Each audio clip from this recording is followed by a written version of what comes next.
겸손과 기도. 찬미 예수님, 찬미 예수님, 안녕히 주무셨어요? 우리 어르신들은 물어본 게 아침자 하시고 옷이 딱 하고 됐네. 사람 배가 그득해야죠, 그죠? 배고프면 아무것도 못해.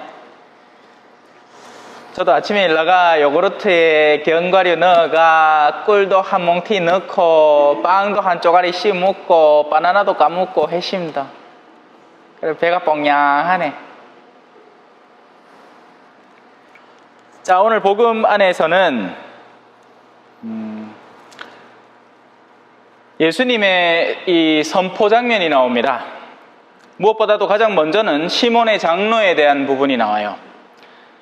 자, 우리가 성당에 오는 이유는 성당에서 뭐 농갈라 줍니까? 옛날에는 그랬대. 옛날에는 밀가리 신자락 해갖고 성당 오마 밀가리도 주고 그 분유가리도 주고 그래 왔다 하대. 우리 할머니도 그래가 성당 오기 시작해갖고 성당 댕겼고, 예? 저도 따지고 보면 밀가리 신자래. 밀가루 준게 오지. 안 주면 오나 어데.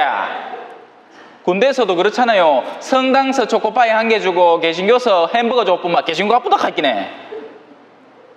내가 군대 갔을 때 이미 신학생이니께 개신교서 햄버거를 준다 해도 내 그래도 천주교 신학생인데 의를 지켜야지 하고 초코파이 먹고 왔지. 안 하고 그냥 일반 아들 같으면 개신교서 햄버거 준다 하면 글로 가본다 했기네요. 바바인다면 다 그렇게 계산이 때리지. 성당 사람들도 똑똑해요. 예. 소위 신앙을 살아간다는 사람들도 현세적 이익과 개입되기 시작하면 계산을 빠릿빠릿하게 합니다. 그래서 성당에서 자 여러분 오늘 성당서 잔치합니다. 성당서 냅니다 하면 사람들이 안 오던 사람들도 막 와. 동네 소문 나가. 근데 자 이제 성당 안에 있는 거 좀 보고 같이 좀 뭐다가 고치시다 하면 아무도 안 와. 같이 좀 하다못해 청소라도 한번 합시다 하면 아무도 안 한다 하있긴 해. 그라이 지금 저 안에 제 입방 안에 있는 수도꼭지도 고장나 있지를 앰프도 대다 말았다 해 사치를 아무 상관없어. 왜 그런 거 하려면 애가씨거든. 그냥 성당 미소만 조용히 듣고 가면 괜찮은데, 예. 괜찮아요. 저도 선교하던 사람이라 갖고 환경이 암만 험해져도 괜찮거든요. 그러나 하나는 분명합니다. 자, 예수님의 말씀을 보세요.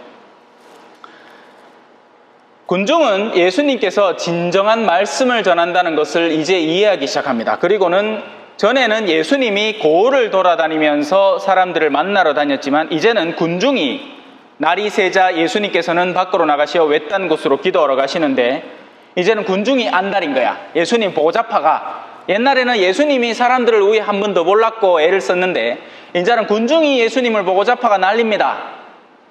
왜 한 번 더 안아주시나. 근데 자기들을 떠나지 말아달라고 붙들기까지 해요. 애처롭지요. 그지요? 에? 옛날에 이거 이수일과 심순애 알죠? 에? 수일씨 나를 떠나시나요? 나와라! 김중배 다이아가 그렇게 좋더란 말이냐 하면서 가쁘잖아. 심정상에 닦고. 근데 예수님은 그렇게 못된 마음으로 떠나는 게 아니에요.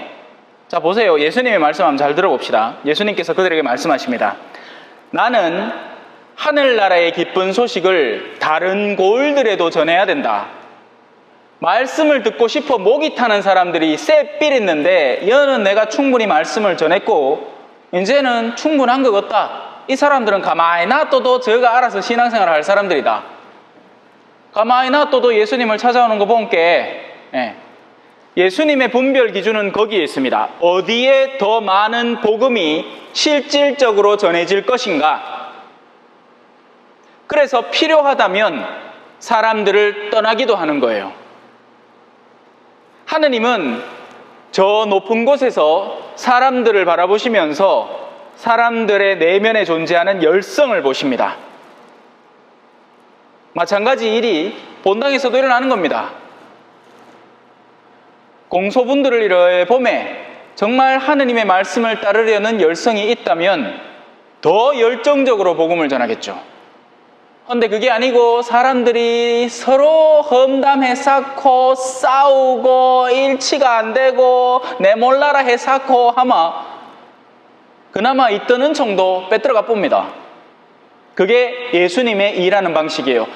나는 하느님 나라의 기쁜 소식을 다른 곳에도 전해야 한다. 나는 사실 그 일을 하도록 파견된 존재다. 어디 뭐 사람들하고 어디 뭐 내가 애 닳는 게 있어갖고 그 뭐 인연이 맞닿아갖고 신부님 신부님 고향이 그거 아닙니까? 나도 옛날에 그거 살았습니다. 내 신부님 아버지 잘한다. 암만 캐싸봐야 저는 때 되면 임기 여기서 다 하고 떠나요. 안 그렇겠어요, 그죠? 뭐 내가 그러면 아이고 우리 아버지하고 잘하십니까? 그러면 내 주교님한테 살살 얘기해가 한 6년 더 있도록 할게요 한다고 누가 들어줘요? 안 들어줘요. 때 되면 가뿐다 할긴 해. 그러고 나서 예수님께서는 유다의 여러 회당에서 복음을 선포하시는 거죠. 복음 보청기가 아니고 복음은 들어마 기쁜 소식입니다. 그런데 문제는 이 복음이 누구에게나 기쁘게 들리지만은 않았다는 게 문제예요. 왜 그럴까요? 자, 형제님 있고 자매님 있잖아요. 우리 자매님들 중에 내가 뭐 속은 잘 모르겠지만 형제님들이 술 많이 먹어 속 썩은 자매님들 좀 있지요. 조용히 한번 끄덕거리 보소. 있단다.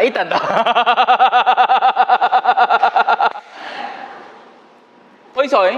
그러면 주임신부님이 떠가가 가르칩니다.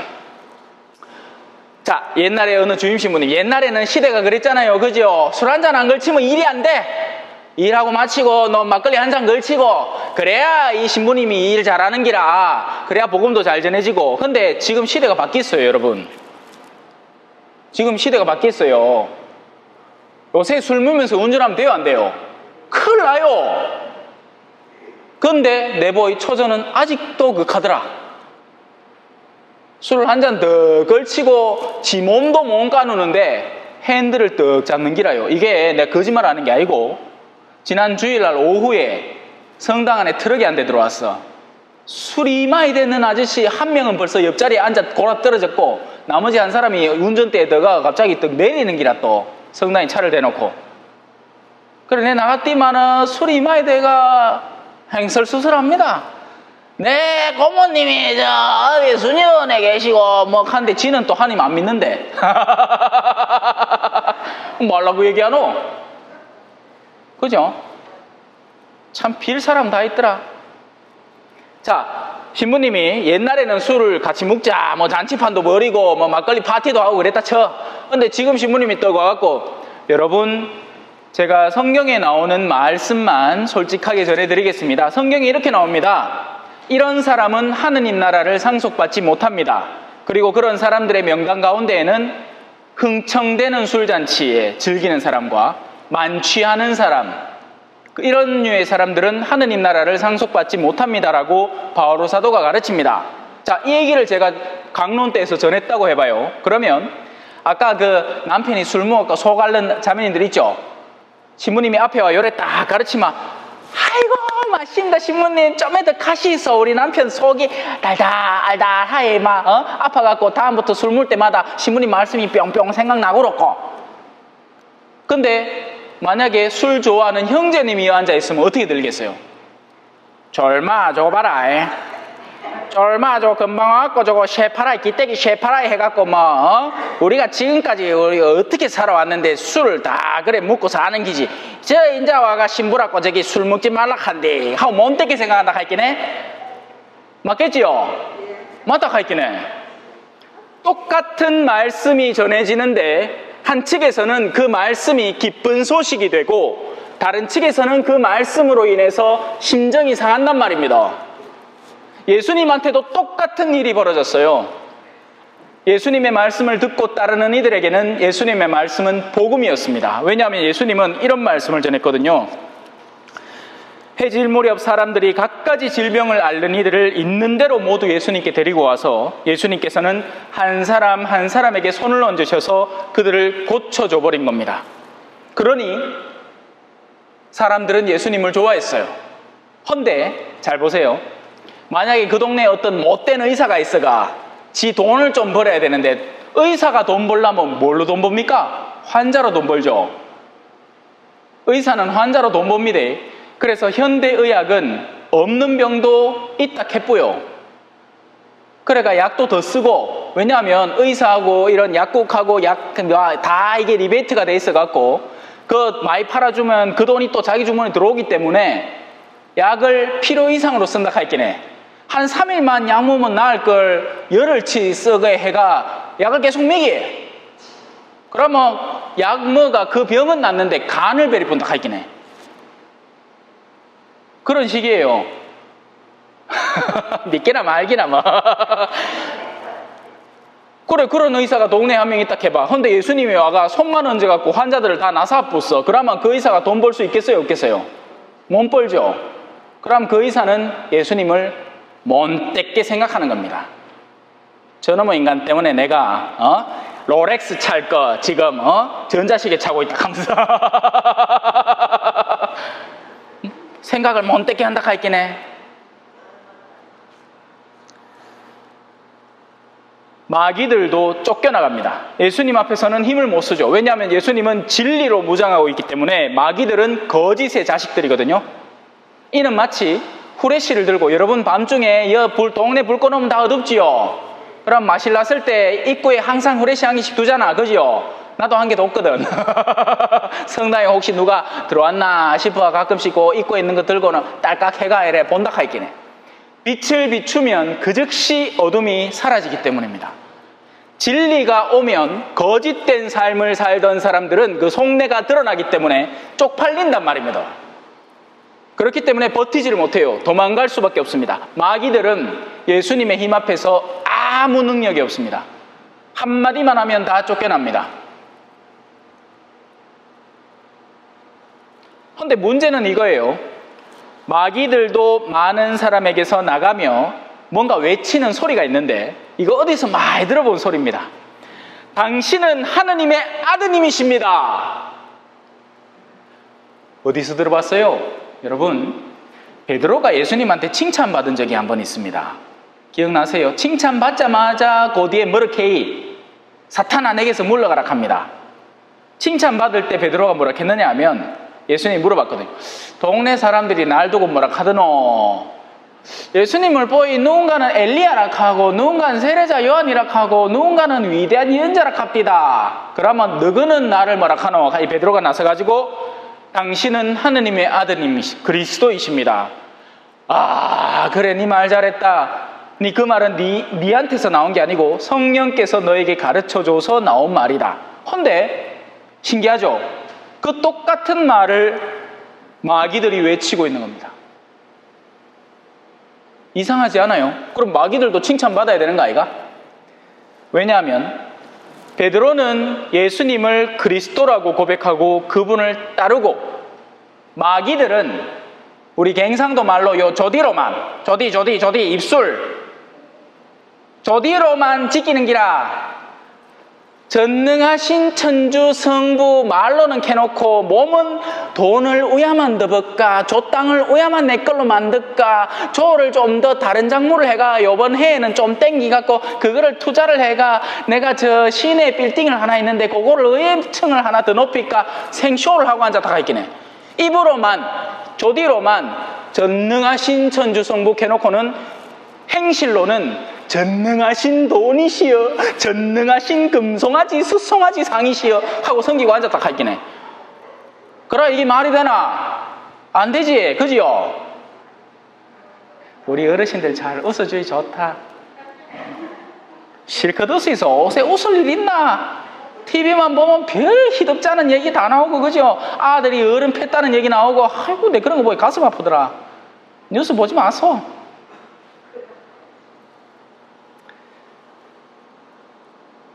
마귀들은 입으로만 온갖 화려한 언변으로 귀에 혹하는 말을 하는 겁니다. 당신은 하느님의 아드님이십니다. 그러자 예수님은 그들을 꾸짖습니다. 조용히 하라. 그들이 말하는 것을 용납하지 않으시죠. 자, 마지막 부분으로 설명드릴 게 있습니다. 예수님은 물론 그 시대에는 의사가 제대로 되어 있지 않았기 때문에 예수님은 하느님의 아들로서 다방면의 권능으로 몸도 치료하고 영혼도 치료해 준 거예요. 그런데 현대에는 의학기술이 많이 발달했죠. 하느님이 사람들의 지혜를 열어주셔서 학업이 증진되게 하고 기술이 쌓이게 해서 웬만한 병증은 사람들이 스스로의 식별력으로 알아내고 고치게 만들었습니다. 그래서 현대교회는 더 이상 옛날의 치유활동의 열정으로 종사하지 않아요. 그럼 뭐가 남았죠? 영혼을 고쳐야 돼요. 영혼을. 현대교회는 사람들의 영혼을 보듬고 영혼을 고쳐줘야 됩니다. 자꾸 만취하고 싶은 유혹에 시달리는 욕구를 바로잡아줘야 되고, 저 초전 시내에도 초전 읍내에도 초전 면내에도 다방 많더만. 그런데 자꾸 가고 싶은 마음을 단돌이 해가 남정네들을 이래 올바로 세웁니다. 또 우리 자매님들도 뭐지마 남편 욕하고 뭐지마 누구 욕하는 그런 마음들의 그런 엄나감을 신앙은 바로 세워주려고 합니다. 그게 영혼을 치료하는 방법이에요. 자, 아픈 사람은 이를 모합니다. 지금 시몬의 장모는 두 가지가 다 아픈 거예요, 사실. 몸도 아프고 영혼도 아픕니다. 사람이 몸이 아파서도 일을 모하지만 마음이 울적해서 드러누웠네가 되는 기라, 그죠? 사람 마음이 울적하면 뭐 나서서 하기도 싫고 그냥 만사 제껴놓고 집에서 그냥 내 자고 싶습니다. 그게 마음의 병이 있어서 그래요. 맞지요? 예수님은 시몬의 장로의 그 양측의 병을 다 고쳐주신 겁니다. 사람이 병이 나은 걸 어떻게 할까요? 예수님께서 그 부인에게 가까이 가시어 열을 꾸짖으시니 열이 가셨다. 그러자 부인은 즉시 일어나 그들의 시중을 들었다. 사람의 영혼이 병이 나을 때부터 그 사람은 봉사할 거리를 찾아다닙니다. 영혼이 병난 사람은 자기 자신밖에 몰라요. 절마가 내한테 도움이 되겠나 안 되겠나 그것만 쳐다보고 있습니다. 심지어는 부모 자식에도 그래요. 자식도 요새 못되져가지고 마음에 병이 많아가 부모가 지한테 도움이 되나 안 되나 쳐다보고 있습니다. 그래 도움이 될 만하면 명절 때 함 찾아오는 기라 바카스 들고, 도움이 안 될 만하면 끼꾸도 안 합니다. 니네 언제 만나다. 요새 그렇잖아요. 요새 그래요. 여러분 아시는지 모르겠지만서도 아시겠지 왜 모르겠노. 네. 자식들이 그렇다 하긴 해. 마음이 삐뚤어져 가지고 옳은 게 무엇인지를 분별할 줄을 모릅니다. 10계명의 5번째 계명이 사람 죽이지 말라는 계명이고 그 앞에 계명이 뭔지 알아요? 4번째 계명이 부모에게 효도하라는 거예요. 마음에 신앙이 없으니 살인보다 더 중요한 부모에게 대한 효행과 효경을 망각하고 살아가는 거죠. 마음의 병이 고쳐질 때 그들은 시중을 들기 시작합니다. 모쪼록 여러분들의 마음속에도 하느님의 말씀이 자리 잡고 여러분들의 내면에 있던 그런 여러 가지 엇나감들이 수정되고 고쳐져서 다른 일을 위해서 내가 무엇을 할 수 있을까를 고민하기 시작하는 공동체가 되었으면 좋겠어요. 저 사람이 나한테 무슨 도움이 될까를 기다리는 이기적인 공동체가 되지 말고. 아멘. 찬미 예수님, 겸손과 기도.